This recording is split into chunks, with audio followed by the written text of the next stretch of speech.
সমাধান শোভা ও মাসুদ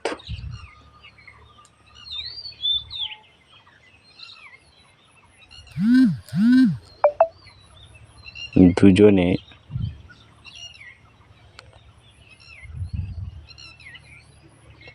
$2,50,000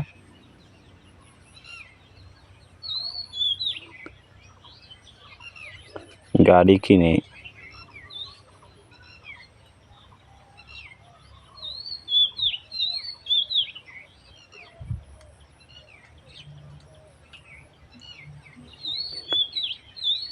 $2,65,500 বিক্রি করে।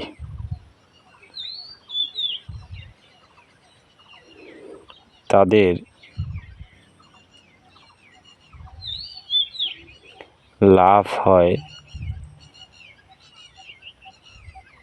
এবার $2,62,500 বিয়োগ $2,50,000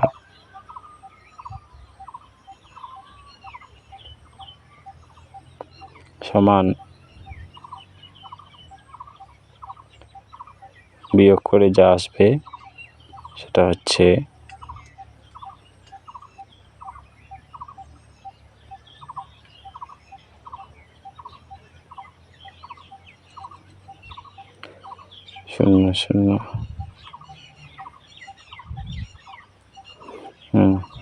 $12,500 শোভা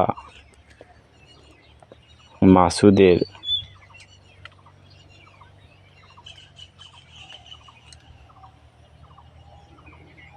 $1/2 গুণ টাকা দেয়। সুতরাং শোভা ও মাসুদের মূলধন 1/2 টাকা 1 গুণ টাকা।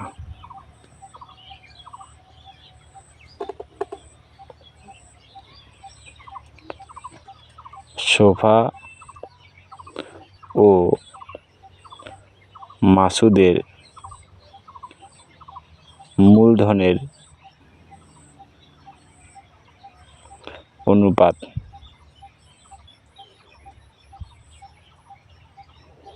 1/2:1 সমান 3/2:1। তাহলে এটাকে কোনাকুনি গুণ হবে, মনে মনে 1 ধরে নিচে, সমান 3:3:2। শোভা ও মাসুদের মূলধনের অনুপাতের সমষ্টি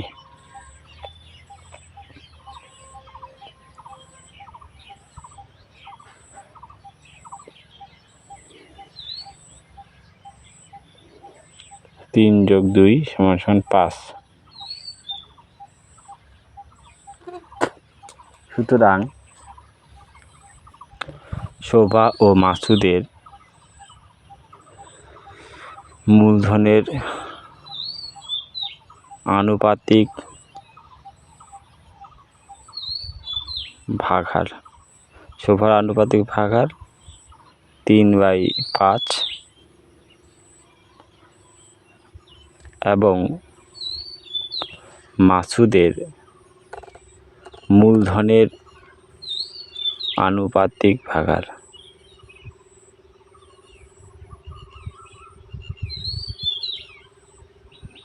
2/5।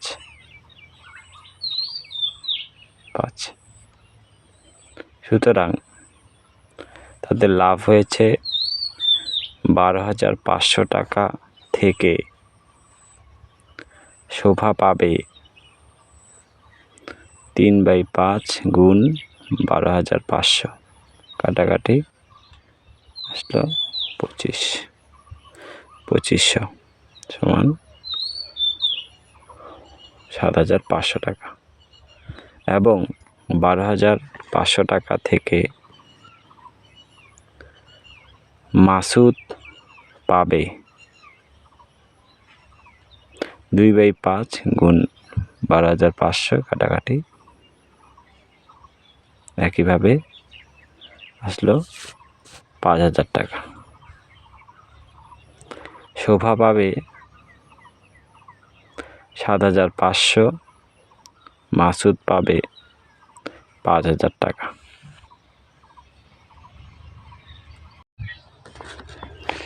4 নম্বর অঙ্ক, 3 বন্ধু যথাক্রমে 5,000 টাকা, 6,000 টাকা ও 7,000 টাকা দিয়ে একটি অংশীদারি ব্যবসা শুরু করার 1 বছর পর দেখলেন 1,800 টাকা লোকসান হয়েছে। মূলধন ঠিক রাখার জন্য প্রত্যেককে লোকসানের পরিমাণ দিয়ে দেবেন বলে সিদ্ধান্ত করেন। তাদের কাকে কত টাকা দিতে হবে হিসাব করে লিখি। সমাধান: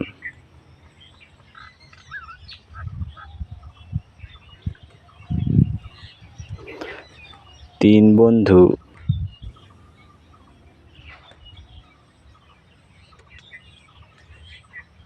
লোকসান হয়েছে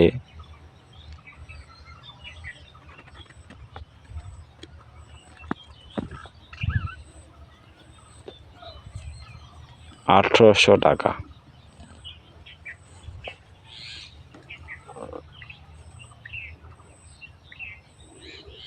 তিন বন্ধুর মূলধনের পরিমাণ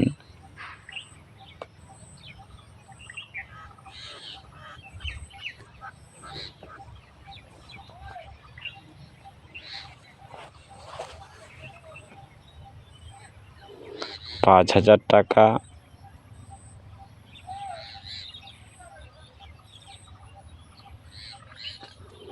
6,000 টাকা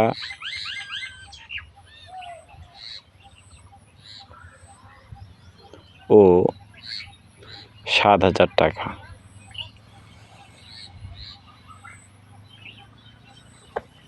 সুতরাং 3 বন্ধুর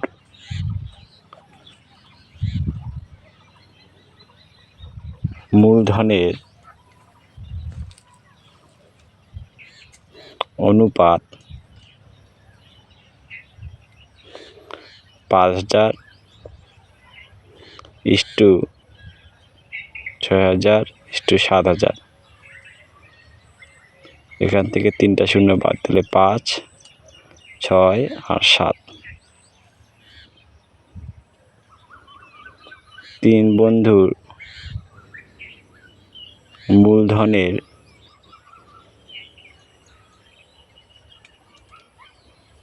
অনুপাতের সমষ্টি 5 যোগ 6 যোগ 7 সমান 18।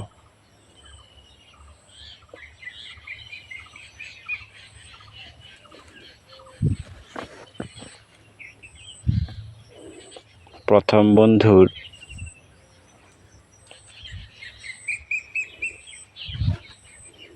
ভাগহার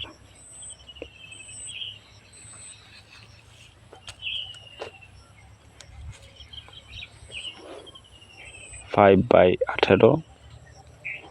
দ্বিতীয় বন্ধুর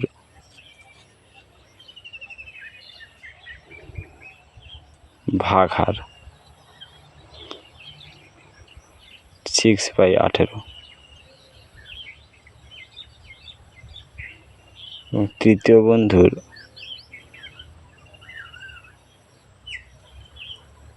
ভাগহার 7/18।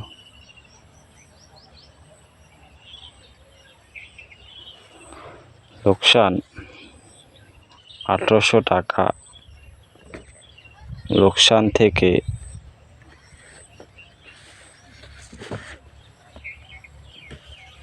প্রথম বন্ধু দেবে 5/18 ইন্টু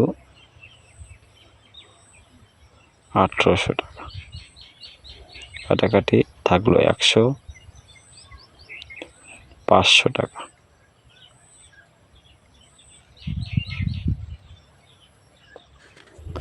$1800 টাকা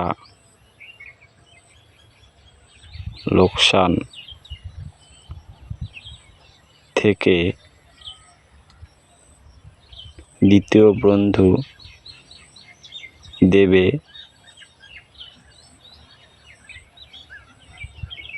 6/18 ইন্টু 1800, 100, 600 টাকা।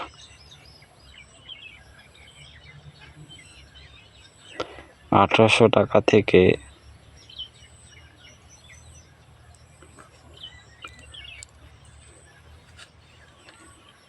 লোকসানের থেকে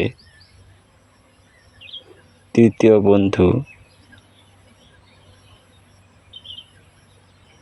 দেবে 7/18 ইন্টু 1800, থাকলো 100। 7 ইন্টু 100 ইকুয়াল টু 700। তাহলে 3 বন্ধু লোকসান দেবে 500 টাকা, 600 টাকা ও 700 টাকা।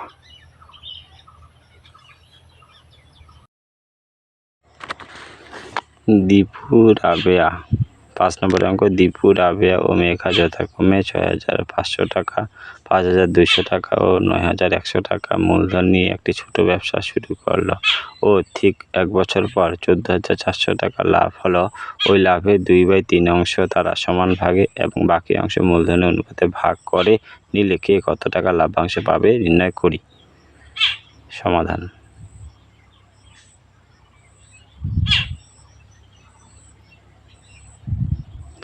তারা লাভ্যাংশের মধ্যে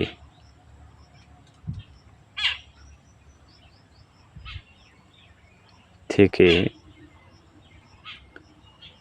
2/3 অংশ সমান ভাগে ভাগ করবে। তাহলে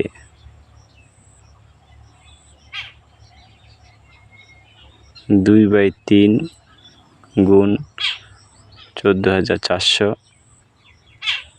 48 দিয়ে কাটাকাটি যাবে, তাহলে পেছন দুটো শূন্য বসিয়ে দিলাম, চলে আসলো 96,000 টাকার তারা সমান করে নেবে।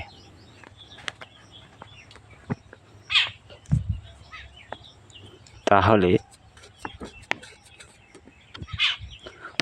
14,400 টাকা থেকে লাভ্যাংশ পরে থাকবে 14,400 বিয়োগ 96,000 সমান 4,800 টাকা।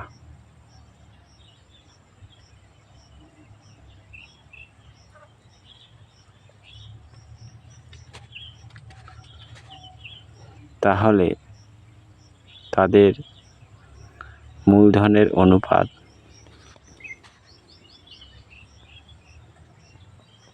6,500 ইস্টু 5,200 ইস্টু 9,100। থাকবে 65। এবার 5 তেরং 65,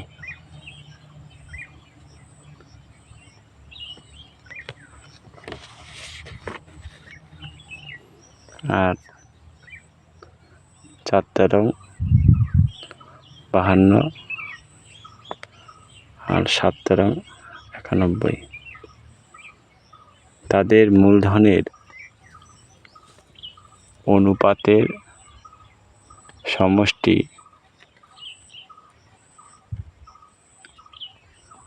5:4:7, তাহলে 16।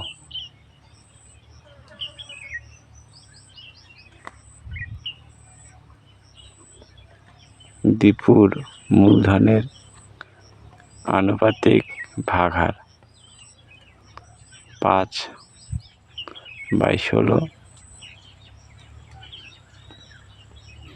রাবেয়ার মূলধনের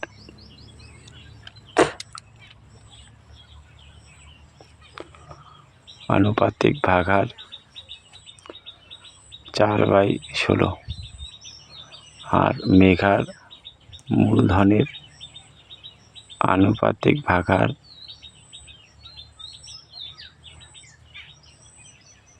7/16। 4,800 টাকা থেকে দীপু পাবে 5/16 গুণ 4800, তাহলে 3/16 অর্থাৎ 300 টাকা। 3×5 = 1500 টাকা। 4800 টাকা থেকে রাবেয়া পাবে 4/16 গুণ 4800, সেম 300 দিয়ে আসলো 1200। 4,800 টাকা থেকে মেঘা পাবে 7/16 গুণ 4800 সমান 300, 3×7 = 2100। এবার 9600 টাকা 3 ভাগে ভাগ হবে। 96/3, আর এক একজনে পাচ্ছে 3200 টাকা করে। প্রত্যেকে পাবে। দীপু পাবে 3200 যোগ 1500, 4700 টাকা। রাবেয়া পাবে 3200 যোগ 1200, 4400 টাকা। মেঘা পাবে 3200 যোগ 2100, 5300 টাকা।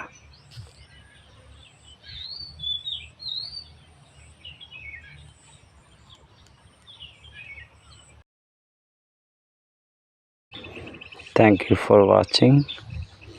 Like, comment and subscribe our channel.